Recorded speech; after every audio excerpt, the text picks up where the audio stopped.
Hello. आज हम लोग फिगर ऑफ स्पीच देखेंगे जो क्लास 12 था 10th दोनों के लिए इम्पोर्टेंट है। क्लास 12th के लिए तो सबसे अधिक इम्पोर्टेंट है, कक्षा 12वीं के लिए। तो आइए देखते हैं। सबसे पहले हम फिगर ऑफ स्पीच मीन्स होता क्या है। फिगर ऑफ स्पीच मीन्स होता है अलंकार।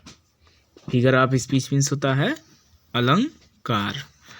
अलंकार कहते किसे हैं, इंग्लिश में देखते हैं। डिफिनीशन इसका फिगर ऑफ स्पीच का, a figure of speech is a deviation from the ordinary use of words with a view to increase their effect. इसका हिंदी में देखते हैं। फिगर ऑफ स्पीच को हिंदी में अलंकार कहते हैं। फिगर ऑफ स्पीच को हिंदी में हम अलंकार कहते हैं। अलंकारों का प्रयोग भाव प्रकाशन की शोभा बढ़ाने के लिए होता है। अलंकारों का प्रयोग भाव प्रकाशन की शोभा बढ़ाने के लिए किया जाता है।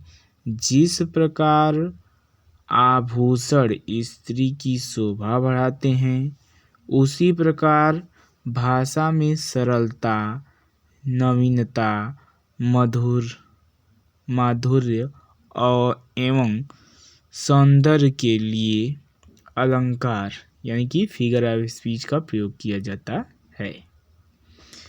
अंग्रेजी में वैसे तो फिगर ऑफ स्पीच अनेक हैं, परंतु इंटर के पाठ्यक्रम में केवल निम्नलिखित 7 अलंकार निर्धारित हैं। पहला हमारा है सिमिली, मीन्स होता है उपमा। दूसरा है मेटाफर, जिसका हिंदी अर्थ होता है रूपक। तीसरा होता है पर्सोनिफिकेशन, मीन्स होता है मानवीकरण। चौथा है एपिस्ट्रॉफी, मीन्स होता है संबोधन। पांचवा है ऑक्सीमोर्न, मीन्स होता है विरोधाभास। छठा है हाइपरबली, हाइपरबली मीन्स होता है अतिशयोक्ति। सातवां है ऑनोमोटोपोइया, जिसका मीन्स होता है ध्वनि सूचक। तो सबसे पहले देखते हैं सिमिली, मीन्स होता है उपमा। सिमिली मीन्स होता है उपमा। डिफिनीशन देखते हैं इसका। A simile is a comparison between two objects of different kinds which have at least one point in common. The words as, like or so are used for comparison. Hindi में इसका अर्थ देखते हैं। उपमा अलंकार दो भिन्न प्रकार की वस्तुओं की तुलना करता है, जिसमें कम से कम एक गुण समान हो, जैसे एज, लाइक और सो। ओ शब्दों का प्रयोग समानता व्यक्त करने के लिए होता है। एग्जाम्पल के रूप में देखते हैं She is as fresh as dew. She is as fresh as dew, मतलब वह इतनी फ्रेश है जितना कि ओस। Next, the night is dark as a black stone. रात कितनी अंधेरी है, रात काले पत्थर के समान अंधेरी है। अगला है the soul was like a star and dwelt apart. चौथा है it drops as a gentle rain from heaven. Second figure of speech है मेटाफर। मेटाफर मीन्स होता है रूपक, जिसका डिफिनीशन है in metaphor the things compared are treated as one and the same and the words of comparison as, like or so are not use. मतलब कि इसमें क्या होता है, एज, सो, लाइक का प्रयोग नहीं किया जाता है। रूपक में तुलना की जाने वाली बातों को एक मान लिया जाता है तथा तुलना प्रकट करने वाले शब्द एज या लाइक अथवा आदि का प्रयोग नहीं किया जाता है। एग्जाम्पल के रूप में देखते हैं, लाइफ इज अ ड्रीम, जीवन क्या है, एक स्वप्न है। The camel is the ship of desert. तीसरा है, Kalidas is the Shakespeare of India. चौथा, life is not a bed of rose. ये हो गया हमारा मेटाफोर का डिफिनीसन और कुछ एग्जाम्पल।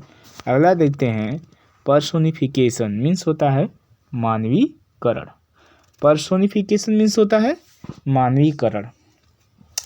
डिफिनीशन इसका देखते हैं, in personification lifeless object and abstract ideas are thought of as person having life। इस अलंकार में निर्जीव वस्तुओं तथा भावों को सजीव मानकर व्यक्ति के रूप में वर्णन करते हैं। जैसे opportunity knocks at the door but once. मतलब कि अपॉर्चुनिटी मीन्स होता है अवसर। अवसर क्या कहती है, नॉक्स मीन्स खटखटाती है, at the door but once. Opportunity केवल एक बार दरवाजा खटखटाती है। Anxiety is sitting on her face means क्या है, चिंता उसके चेहरे पर बैठी हुई है। लव इज ब्लाइंड, प्यार अंधा होता है। डेप्थ, laying his ice hand on Kings.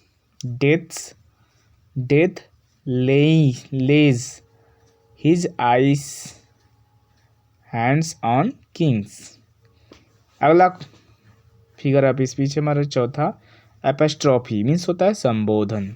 Apostrophe means होता है संबोधन। इसका डिफिनीशन है, an apostrophe is a direct address to the dead, to the absent, or to personified object or idea। Full stop. अब इसका हिंदी देख लेते हैं। एपोस्ट्रोफी मीन्स होता है संबोधन। अपोस्ट्रोफी वह अलंकार है जिसमें मृत, अनुपस्थित या मानवीकरण किए हुए पदार्थ या विचार को संबोधित किया जाता है। जैसे liberty, why are you so dear. O death, हे मृत्यु कम सून, शीघ्र आना। O solitude, where are the charms. अगला है हमारा फिगर ऑफ स्पीच पांचवा वाला, ऑक्सीमोर्न मीन्स होता है विरोधाभास। ऑक्सीमोर्न मीन्स विरोधाभास। इसका डिफिनीशन है, in this figure of speech two opposite qualities are added to the same things. जिसमें इसका हिंदी होगा, इस अलंकार में एक ही वस्तु में दो परस्पर विरोधी गुणों को दिखाया जाता है। उदाहरण के रूप में देखते हैं, ही इज रेगुलरली इरेगुलर, मतलब कि वह नियमित है, वह लगातार अनियमित है। Life is bittersweet. तीसरा है, he was feeling sweet pain, वह मीठा दर्द अनुभव कर रहा था। And having nothing he had all, मतलब कुछ नहीं होते हुए भी उसके पास सब कुछ है। छठवां है figure of speech hyperbole. Hyperbole means होता है अतिशयोक्ति। मतलब कि क्या है, इसमें किसी भी बात को बहुत बढ़ा चढ़ाकर कहा जाता है। इसका डिफिनीशन है, in hyperbole things are shown as greater or less, better or worse than they really are. इस अलंकार में किसी बात को वास्तविकता से कहीं अधिक बढ़ा चढ़ाकर या बहुत घटाकर प्रकट किया जाता है। किसमें, हाइपरबली में। एग्जाम्पल के रूप में देखते हैं, सी वेप्ट ओशियन ऑफ टीयर्स, मतलब कि वो इतना रोई कि उसके आंसुओं से समुद्र भर गया। दूसरा है river of bloods float in the battle, मतलब कि युद्ध में खूनों की नदियां बह गई। I have not seen him for ages, यानी कि मैं उन्हें वर्षों से नहीं देखी हूँ। The waves rolled mount high, मतलब कि क्या कि हवाएं पर्वत को ऊंचाई पर उड़ाकर ले गईं। All the perfume of Arabia will not sweeten and this little hand, मतलब कि अरब देश की जितने भी परफ्यूम हैं वे इस छोटे से हाथ को भी सुगंधित नहीं कर सकते हैं। सातवां और अंतिम है ऑनोमोटोपोइया। ये मीन्स होता है ध्वनि सूचक। इसका डिफिनीशन देखते हैं। इन this figure of speech the sound suggests the sense of meaning. Hindi में इसका अर्थ होगा इस अलंकार में शब्द की आवाज से अर्थ का बोध होता है। इस अलंकार में शब्द की आवाज से अर्थ का बोध होता है। साधारणतया भिन्न भिन्न पक्षियों, जानवरों तथा वस्तुओं की ध्वनि के लिए अंग्रेजी में भिन्न भिन्न शब्दों का प्रयोग किया जाता है। इन शब्दों से संबंधित ध्वनि को जाना जा सकता है। यह किसके अंतर्गत आता है? ऑनोमोटोपोइया के। किसके अंतर्गत? ऑनोमोटोपोइया के अंतर्गत।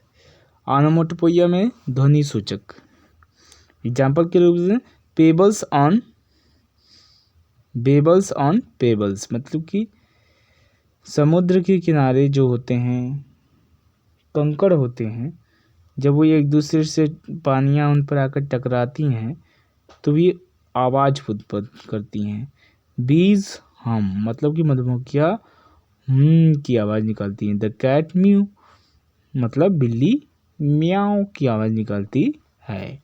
चौथा है I hear lake water lapping with low sound by the shore. I hear lake water, मैंने सुना है पानी के तालाब के पानियों की छप छप की आवाज़। बाय द शोर, समुद्र तट के किनारे मैंने पानी की आवाज़ की छप छप करने की आवाज़ सुनी।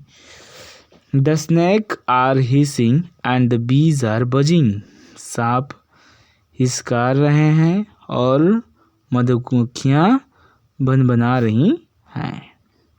ये हो गया हमारा फिगर ऑफ स्पीच।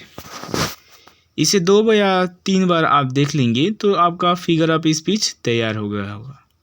और भी क्लास 12 यानी इंटर की बोर्ड की एग्ज़ाम में अच्छे नंबर पाने के लिए इस वीडियो को 2 या 3 बार देखें। और भी बोर्ड के अनुसार आपको बहुत सी चीज़ें दी जाएंगी जिससे कि आपको स्टडी मटेरियल, जिससे आपको यूपी बोर्ड सन 2022 में अच्छे नंबर लाने में आपकी सहायता करेंगे। तो प्लीज़ हमारे चैनल को लाइक एंड सब्सक्राइब कीजिए। थैंक यू एंड धन्यवाद।